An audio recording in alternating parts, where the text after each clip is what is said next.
Subscribe कीजिए ध्येय IAS channel को और बेल आइकन को दबाइए लेटेस्ट वीडियो सबसे पहले देखने के लिए।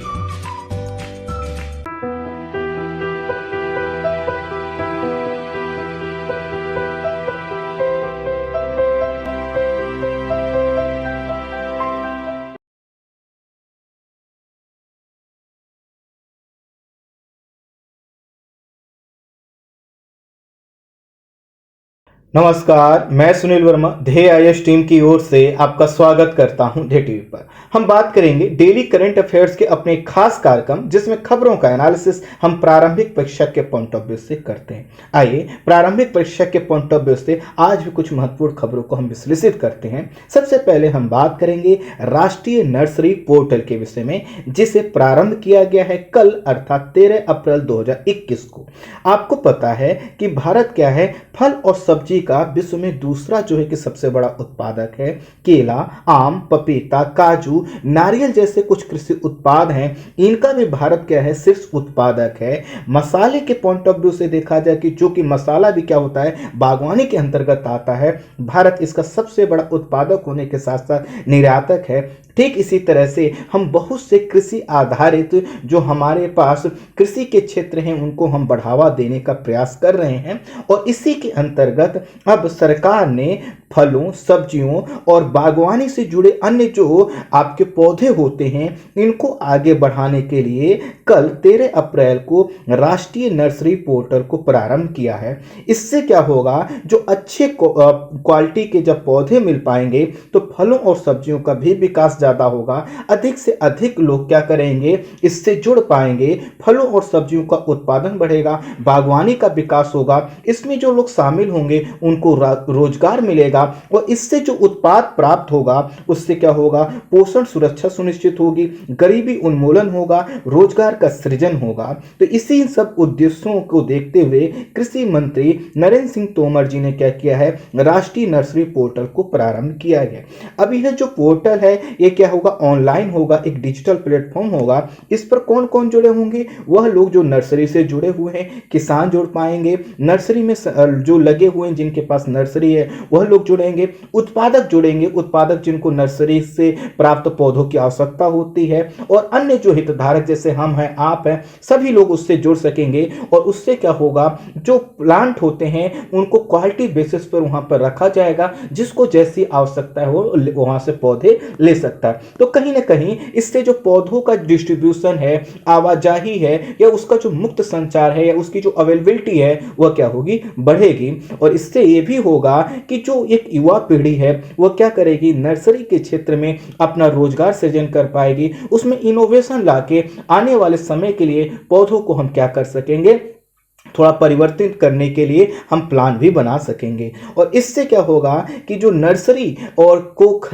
नर्सरी से जो पौधे खरीदते हैं और जो नर्सरी में काम करते हैं, अर्थात वहां पर जो पौधों को रखते हैं, इनके बीच की दूरी क्या होगी, कम होगी। इन्हीं सब उद्देश्यों के लिए क्या किया गया है, बागवानी को बढ़ावा देने के लिए, कृषि को बढ़ावा देने के लिए राष्ट्रीय नर्सरी पोर्टल को प्रारंभ किया गया। इसी से जुड़ा हुआ आपको ये पता है कि राष्ट्रीय बागवानी मिशन की शुरुआत की गई थी। तो राष्ट्रीय जो बागवानी मिशन था जिसको प्रारंभ किया गया था 2005-6 में, और यह जो राष्ट्रीय बागवानी मिशन था ये 8 पूर्वोत्तर राज्यों के अलावा पूरे देश में इसको लागू किया गया था, क्योंकि पूर्वोत्तर राज्यों की अलग योजना थी। तो इसको जो राष्ट्रीय बागवानी मिशन था, ऐसे जो मिशन है इनमें पौधों की बहुत ज्यादा डिमांड होती है। तो इससे भी क्या होगा, राष्ट्रीय नेशनल जो राष्ट्रीय यह जो पोर्टल है यह जुड़ पाएगा, और राष्ट्रीय नर्सरी पोर्टल क्या करेगा, बागवानी को भी आगे बढ़ा सकेगा, प्लांटेशन को आगे बढ़ाएगा।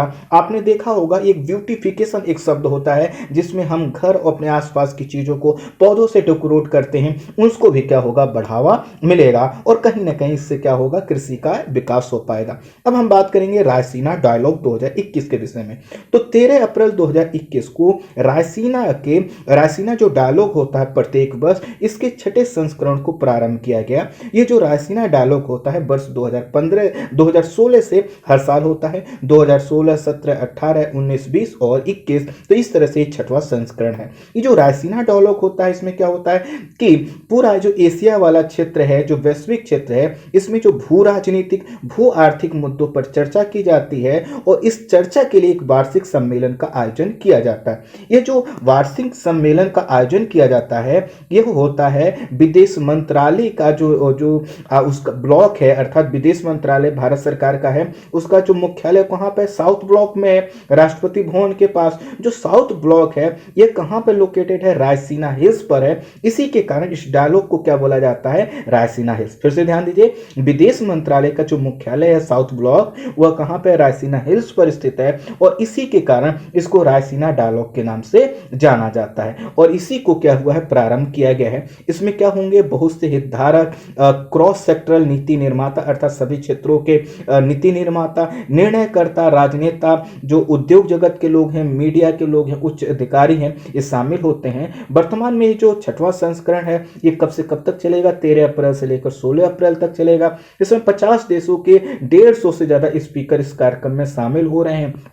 वर्चुअल हो रहा है। इसका जो आयोजन किया जाता है वो किया जाता है विदेश मंत्रालय और ऑब्जर्वर रिसर्च फाउंडेशन, जिसको शॉर्ट में बोलते हैं ORF। तो यह जो ऑब्जर्वर रिसर्च फाउंडेशन है यह दिल्ली स्थित एक स्वतंत्र जो है कि थिंक टैंक है। यह क्या करता है, विदेश मंत्रालय के साथ मिलकर यहाँ रायसीना डायलॉग का आयोजन करता है। इस बार का जो रायसीना डायलॉग है इसमें डेनमार्क के प्रधानमंत्री और रवांडा के जो है कि राष्ट्रपति हैं मुख्य अतिथि होंगे। वहीं ऑस्ट्रेलिया के विदेश मंत्री और फ्रांस के विदेश मंत्री भी इसमें शामिल हो रहे हैं। बाकी 150 जो आपने देखा ऊपर कि 150 स्पीकर इस कार्यक्रम में शामिल होंगे। अब ये जो रायसीना डायलॉग होता है, जो बैठक होती है, इसमें क्या होता है कि एशियाई एकीकरण को बढ़ावा देने का प्रयास किया जाता है और इसी के साथ विश्व के साथ एशिया में कैसे हम बेहतर जो है कि कर सकते हैं, एशिया को कैसे वर्ल्ड के साथ कनेक्ट करके हम जो है कि समन्वय बढ़ाकर आगे बढ़ सकते हैं, इस पर बात विचार होता है। वैश्विक समुदाय के सामने जो चुनौतियां हैं, वैश्विक जो मुद्दे हैं, उन पर बातचीत होती है और इसका फायदा यह होता है कि सरकार को कूटनीतिक क्षमता में वृद्धि होती है। इसके माध्यम से भारत सरकार अपना पक्ष रख पाती है कि कैसे एशिया को लेकर सोचता है, कैसे वह विश्व को लेकर सोचता है, उसने क्या क्या कार्य किए हैं, सभी चीजों की इसमें जानकारी होती है। तो 2021 का यह जो बैठक हो रही है इसमें ये चर्चा जो हो रही है केंद्र में है वैश्विक महामारी, और इसको संबोधित करते हुए, प्रारंभ करते हुए प्रधानमंत्री ने कहा कि जो वैश्विक महामारी है इसने एक साल तो बर्बाद कर दिया है, लेकिन अभी भी हमारे पास समय है और हम लोग कर भी ऐसा रहे हैं कि हम इसमें भी अवसर देखें और इसी के अनुसार महामारी में ही कैसे वैश्विक व्यवस्था में हम बदलाव ला सकते हैं, कैसे सोच में परिवर्तन ला सकते हैं, इस पर भी हमें ध्यान देना चाहिए। अर्थात जो महामारी आई है इसने पूरा सिनारियो जो चल रहा था उसको चेंज किया है, तो कैसे हम सोच में परिवर्तन ला के कैसे हम वैश्विक व्यवस्था में बदलाव करके फिर से आगे बढ़ सकते हैं, इसके लिए हमारे पास क्या है अवसर। प्रधानमंत्री ने कहा कि हमारे पास कोई प्लेनेट बी नहीं है। प्लान जो जैसे आप देखते हैं आपके पास प्लान ए होता है, प्लान बी होता है, प्लान सी होता है, ठीक जो है कि प्रधानमंत्री ने कहा हमें इस चीज को गंभीरता से समझना चाहिए। प्लान ए और बी हो सकते हैं लेकिन प्लेनेट हमारे पास अर्थात ग्रह एक ही है, इसको हमें बचाने की जरूरत है और इसके लिए जरूरी है कि हम मानवता को समझें। और जो इसमें उन्होंने कहा कि हमें पासपोर्ट का जो कलर है, रंग है, उसको भूलना होगा। इसका मतलब है कि जो अभी हमने बाउंड्री बना रखी है कि पहले हम अपने नागरिकों को देखेंगे, फिर हम बाहर के लोगों को देखेंगे, शरणार्थियों को देखेंगे, इसको अलग करना होगा। उन्होंने कहा कि जब मानवता की बात आती है तो हमें मानवता को देखना चाहिए, राष्ट्रीय और क्षेत्रीय चीजों से हमें ऊपर उठना चाहिए। उद्देश्य था प्रधानमंत्री का कहने का कि जो हमारे सामने कोरोना महामारी है इसको मिलजुल कर हमें इसका समाधान करना होगा। भारत ने उल्लेख किया कि भारत ये मानता है कि हमारे पास प्लेनेट बी नहीं है, इसलिए मानवता के लिए हमें कार्य करना। इसी के तहत भारत क्या कर रहा है, अपने नागरिकों के साथ साथ 85 देशों को क्या कर रहा है, 85 कंट्रीज को वैक्सीन प्रोवाइड कर रहा है। अब हम बात करेंगे फुकुशिमा परमाणु ऊर्जा संयंत्र के विषय में। तो आपको पता है जो फुकुशिमा परमाणु ऊर्जा संयंत्र है, 2011 की जब सुनामी आई थी उस समय यह जो फुकुशिमा परमाणु संयंत्र था यह क्या हो गया था, तबाह हो गया था। और उस समय क्या हुआ था, क्योंकि यह जो फुकुशिमा परमाणु संयंत्र था इसके लिए इसकी जो कूलिंग व्यवस्था थी वो डैमेज हो गई थी। इसके कारण इसमें विस्फोट हुआ था। तो इसको शांत करने के लिए 10 लाख टन से अधिक जो है कि पानी को क्या किया गया, यूज किया गया इसको ठंडा करने के लिए। और यह जो पानी यूज किया गया, चूंकि ये क्या है न्यूक्लियर पावर प्लांट था, इसके वजह से जो पानी इसको ठंडा करने के लिए यूज किया गया विस्फोट होने के बाद, ये पानी क्या हो गया, ये प्रदूषित हो गया। अब जो है कि सरकार ने कहा है कि जो प्रदूषित पानी है इसको समुद्र में वह छोड़ेगा। तो 2011 की सुनामी में हाइड्रोजन विस्फोट हुआ था, जिसकी वजह से फुकुशिमा परमाणु संयंत्र बर्बाद हो गया था, कूलिंग सिस्टम खराब हो गया था, रिएक्टर पिघल रहा था और इसको ठंडा करने के लिए 10 लाख टन से अधिक को पानी को प्रयोग किया गया। अब जो पानी जो डाला जाएगा समुद्र में, उसके विषय में कहा जा रहा है जापान के द्वारा कि हम क्या करेंगे, पहले पानी को हम साफ कर रहे हैं, इससे रेडिएशन कम हो जाएगा और रेडिएशन कम हो जाएगा तो इसको हम समुद्र में डालेंगे, कोई दिक्कत नहीं होगा। आपको पता है जो रेडियो एक्टिव पानी होता है उसको फिल्ट्रेशन की एक टेक्नोलॉजी के माध्यम से उसमें जो रेडियो एक्टिव तत्व उनको बाहर निकाला जाता है, लेकिन फिर भी उसमें एक तत्व बना रहता है, वह बच जाता है। अर्थात कितना भी आप पानी को फिल्टर कर दीजिए रेडियो एक्टिव पानी को, तो उसमें फिर भी ट्रीटियम बचा रह जाता है। और जो ट्रीटियम है इसकी अधिक मात्रा अगर इंसानों में पहुंचती है तो यह उनके लिए हानिकारक हो जाती है। इसीलिए ग्रीन फिश जो संगठन है, कई पर्यावरणीय समूह है या जापान के जो मछली उद्योग से जुड़े लोग हैं, इनका कहना है कि नहीं ये गलत है। इससे क्या होगा कि जो यहाँ की मछलियां हैं वो प्रदूषित होंगी। मछलियों के माध्यम से जो ट्रीटियम है जो कि इस पानी में बचा हुआ है वह कहाँ इंसानों तक पहुंचेगा, स्टोर होता रहेगा, इससे काफ़ी दिक्कत होगी। और इससे ये भी होगा कि लोग यहाँ की मछलियों को जो है कि बायकाट कर देंगे, कोई यहाँ की मछलियों को नहीं खरीदेगा। तो इस तरह की भी चुनौतियाँ हैं। दक्षिण कोरिया और चीन कह रहे हैं कि नहीं ऐसा जापान को नहीं करना चाहिए, यह गलत है। अर्थात जो रेडियो एक्टिव पोल्यूटेड ये जो वाटर है इसको डायरेक्ट ऐसे नहीं फेंकना चाहिए। वहीं जो है कि अमेरिका ने कहा कि नहीं इसमें कोई दिक्कत नहीं है और उसने कहा है कि जापान जो है कि क्या कर रहा है, विश्व स्तरीय जो मानक है उनको फॉलो अप कर रहा है और इस वजह से वो पानी को अगर समुद्र में डालता है तो कोई दिक्कत नहीं है।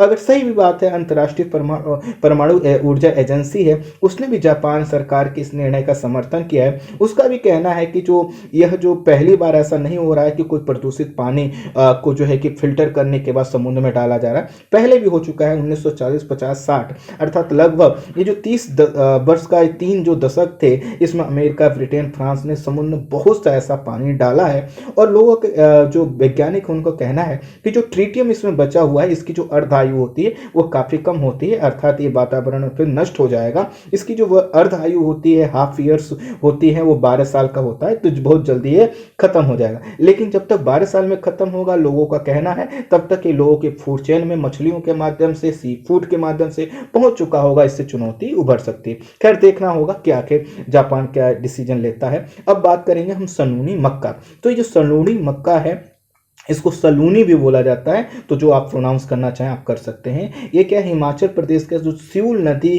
के पास वाला जो सलूनी घाटी क्षेत्र है, वहाँ पे क्या होता है, पारंपरिक तरीके से विशिष्ट किस्म की मक्के, सफ़ेद मक्की, रत्ती और चितुकी का मक्की, जो मक्कियों का ये जो मक्का होते हैं ना, जिसको कॉर्न आप बोलते हैं, इसका जो है कि प्रकार है, इनका उत्पादन यहाँ पर होता है। तो जो सलूनी सफ़ेद मक्का संगठन है और यहाँ का जो प्रशासन है उसने कहा है कि यहाँ का जो मक्का है वो विशिष्ट है और इसको जीआई टैग मिलना चाहिए। और इसी के लिए आवेदन किया गया है पंजीकरण के लिए। और यह जो आवेदन किया गया कहाँ किया गया है, जीआई पंजीकरण चेन्नई का जो उनका कार्यालय है, रजिस्ट्रार कार्यालय जहाँ से जीआई टैग मिलता है, वहाँ पर किया गया है। ये जो मक्का है सफ़ेद मक्की, इसको बोला जाता है मुस्टली। और ये क्या होता है, प्रोटीन, फाइबर और विशिष्ट तत्वों से युक्त होता है। ये क्या करता है, पाचन तंत्र को अच्छा करता है, डायबिटीज को कंट्रोल करता है, हृदय रोग और नेत्र स्वास्थ्य के लिए काफ़ी महत्वपूर्ण माना जाता है। इसमें विटामिन होते हैं, एंटीऑक्सीडेंट होते हैं। इसका जो आटा होता है वो ग्लूटेन फ्री होता है।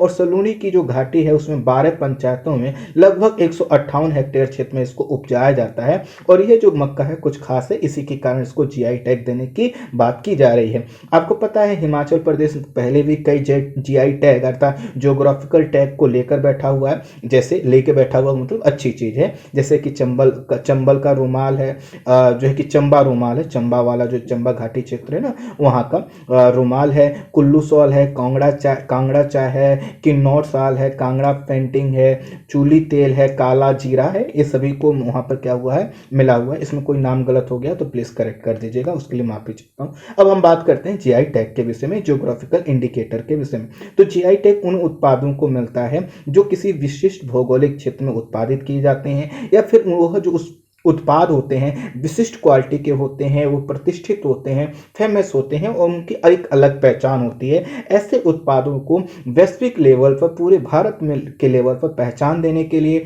उनकी डिमांड जनरेट करने के लिए, या उन उत्पादों को सभी तक पहुंचाने के लिए, उनकी क्वालिटी को सभी तक पहुंचाने के लिए उनको जीआई टैग दिया जाता है। जीआई टैग जब मिल जाता है तो उत्पाद विशिष्ट हो जाता है, क्योंकि वो जो विशिष्ट उत्पाद है उसी को यह दिया जाता है। अब ये जो जीआई टैग दिया जाता है ये क्या है, दरअसल यह औद्योगिक संपत्ति के संरक्षण के लिए एक पेरिस कन्वेंशन है। और वह जो पेरिस कन्वेंशन है क्या करता है, इंटेलेक्चुअल प्रॉपर्टी राइट अर्थात आईपीआर का क्या करता है, प्रोटेक्ट करता है। तो ये भी क्या है, जीआई टैग भी इसी के तहत दिया जाता है। इसमें भी क्या है, किसी क्षेत्र का अगर किसी खास में किसका फसल उपजाया जा रहा है तो उस क्षेत्र की क्या है, यह इंटेलेक्चुअल प्रॉपर्टी राइट का हिस्सा है, इसी के तहत जीआई टैग दिया जाता है। और डब्ल्यूटीओ का आपको पता है जो ट्रिप्स है समझौता है, अर्थात trade related aspects of intellectual property rights, ये भी क्या करता है, इसके तहत भी जीआई टैग का क्या है तो रेगुलेशन किया जाता है, अर्थात यह अंतर्राष्ट्रीय मानकों के अनुकूल है। इसके लिए क्या किया गया, वस्तुओं का भौगोलिक सूचक अर्थात जीआई इंडिकेटर अधिनियम 1999 को लाया गया है। इसको सितंबर 2003 से लागू किया गया और जो भी जीआई टैग मिलते हैं उसके लिए समय 10 वर्ष का होता है। दार्जिलिंग की चाय को सबसे पहले क्या हुआ था, जीआई टैग दिया गया था। अब हम बात करेंगे बेबिंग, जो कि एक गोवा की क्या है मिठाई है, इसके विषय में हम बात करेंगे। तो ये क्या है, इसको गोवा के मिठाइयों की रानी बोला जाता है। ये बनता है मैदा, मक्खन, घी, चीनी, अंडे का जो पीला हिस्सा होता है और नारियल के दूध से मिलता है। यह जो है कि अगर आप इसको थोड़ा सा मैं चाहूँगा कि आप क्या कर लीजिएगा, इसका थोड़ा सा गूगल कर लीजिए, इसकी इमेज देख लीजिएगा। तो इसमें कई लेयर होती हैं और हर लेयर को अलग अलग बनाया जाता है। और यह एक जो है कि 7 लेयर वाली एक मिठाई होती है और हर परत को, हर लेयर को अलग अलग तरीके से पकाया जाता है। यह जो आपका मिठाई है, इस मिठाई को जो है कि केक जैसा दिखता है, लेकिन केक कम होता है, पुडिंग ज़्यादा होता है। केक को आपको पता है सेका जाता है और पुडिंग मतलब भाप से पकाया जाता है। तो इस तरह की मिठाई है और इस मिठाई के विषय में बोला जाता है भारतीय पुर्तगाली मिठाई के रूप में यह प्रसिद्ध है। आपको पता है कि जो गोवा वाला क्षेत्र पुर्तगाल के अधीन लंबे समय तक रहा है। और यह जो मिठाई है इसका सबसे बड़ी बात है कि जल्दी खराब नहीं होती और गोवा भी इस मिठाई के लिए क्या है, जीआई टैग के लिए बातचीत कर रहा है। अब हम बात करेंगे रामायण संग्रहालय और सांस्कृतिक केंद्र के विषय में। तो रामायण संग्रहालय है यहाँ पर, तो इसके विषय में हम बात करते हैं। इसको बनाया जा रहा है अयोध्या लखनऊ राजमार्ग पर, लखनऊ से लगभग 54 किलोमीटर और अयोध्या से लगभग 64 किलोमीटर की दूरी पर बाराबंकी के राम स्नेही घाट पर इसको बनाया जाएगा। और यह जो क्षेत्र है बाराबंकी का एक भौनियापुर एक गांव क्षेत्र है, वहां पर बनाया जाएगा। 10 एकड़ क्षेत्र में इसकी स्थापना होगी। और इसमें क्या किया जाएगा, कठपुतली के माध्यम से भारत, रूस, जापान, इंडोनेशिया, मलेशिया, थाईलैंड के जो वहां पर रामायण का एक कल्चर है अर्थात जिस रूप में जाना जाता है उसको यहाँ पर प्रदर्शित किया जाएगा। इसके लिए आईआईटी खड़गपुर एक विस्तृत कार्य योजना बना रहा है। यहाँ पर 100 साल की आवश्यकता के रूप में भवन का निर्माण किया जाएगा। लगभग 150 करोड़ रुपए का खर्च आएगा और इस परिसर में रामायण, उसकी कला, संस्कृति, हस्तशिल्प, उनके लोक व्यंजन, रामायण विश्व यात्रा का बीथिका अर्थात कैसे कैसे घटनाक्रम हुआ, रामायण आधारित पुस्तकालय, शोध, प्रकाशन, रामलीला पर जो अन्य केंद्र है उसको बनाया जाएगा। अर्थात कुल मिलाकर आप यहाँ पर जब एक बार जाएंगे तो रामायण से जुड़ी हुई जितनी चीजें हैं वो सब आपको मिल जाएंगे। साथ ही यहाँ पर देश विदेश से आए श्रद्धालुओं और पर्यटकों की रहने की व्यवस्था भी यहाँ पर होगी। अब हम बात करेंगे थाई मांगूर मछली के विषय में। इसका जो वैज्ञानिक नाम है क्लेरियंस जो है कि सेरिफाइंस है। यह जो है कि मांसाहारी मछली है। मछलियाँ अधिकांशतः मांसाहारी ही होती हैं, लेकिन इसकी सबसे बड़ी बात यह है कि दूषित पानी में भी इसका विकास तेजी से कर लेती है। आपको पता है कि जब दूषित पानी होता है तो उसमें ऑक्सीजन का लेवल कम होता है, लेकिन कम ऑक्सीजन पर भी जीवित रहती है। और यह क्या करती है कि जिस तालाब में इसको छोड़ा जाता है वहाँ के जो छोटे मछलियाँ होती हैं, अन्य कीड़े मकोड़े होते हैं, उनको खा लेते हैं। और ये जो छोटे कीड़े मकोड़े या छोटी मछलियाँ होती हैं ये क्या करती हैं, पानी को स्वच्छ रखने का काम करती हैं। तो अब क्या होगा कि जब इन मछलियों को यह मांगुर मछली खा लेगी तो उसमें क्या है, प्रदूषण का लेवल बना रहेगा, उसमें जो अपशिष्ट पदार्थ हैं उनका डिकम्पोज नहीं हो पाएगा, अपघटन नहीं हो पाएगा, तो प्रदूषण धीरे धीरे बढ़ता जाएगा। तो ये जो कीड़े मकोड़े को ये मछली अन्य कीड़े मकोड़ों को खा लेती है, तो इससे क्या होता है कि वहाँ का पूरा इकोसिस्टम डैमेज हो जाता है। सिर्फ ये मछली वो मछली रहती है और ये मछली क्या है, प्रदूषित पानी में रहती है, इसलिए इसके अंदर क्या है, कई तरह की ऐसी चीज़ें होती हैं जिनसे क्या होता है, काफ़ी ये जो है कि इंसानों को दिक्कत होती है। ये जो मछली है तेज़ी से विकास करती है, लगभग 4 माह में ही यह 2.5 से 3 किलो का अपना आकार बढ़ा लेती है। इस मछली में लेड ज़्यादा पाया जाता है, सीसा ज़्यादा पाया जाता है, आयरन ज़्यादा पाया जाता है, मनुष्यों के लिए काफ़ी घातक होती है। इसका जो सबसे ज़्यादा पालन होता है बांग्लादेश में होता है, बांग्लादेश के माध्यम से इंडिया में प्रवेश करती है। क्योंकि कानून सख्त नहीं है इसलिए इसको कहीं अगर मिलता है तो इस मछली को मार दिया जाता है, ख़त्म कर दिया जाता है, लेकिन फिर भी इसका पालन काफ़ी ज़्यादा हो रहा है। कारण यही है कि ये बहुत तेज़ी से अपना विकास करती है और जो है कि इसमें मांस ज़्यादा होता है, इसलिए लोग इसके डिमांड भी ज़्यादा करते हैं। लेकिन जो है कि ये क्या है, इसका पालन करना गैर कानूनी है। इस समय भी चर्चा में बनी हुई है, कई जगह इसको जो है कि जो लोग इसका कृषि कर रहे हैं, इसका जो है कि विकास कर रहे हैं, उन पर कार्रवाई हो रही है, इस वजह से चर्चा में बना हुआ है।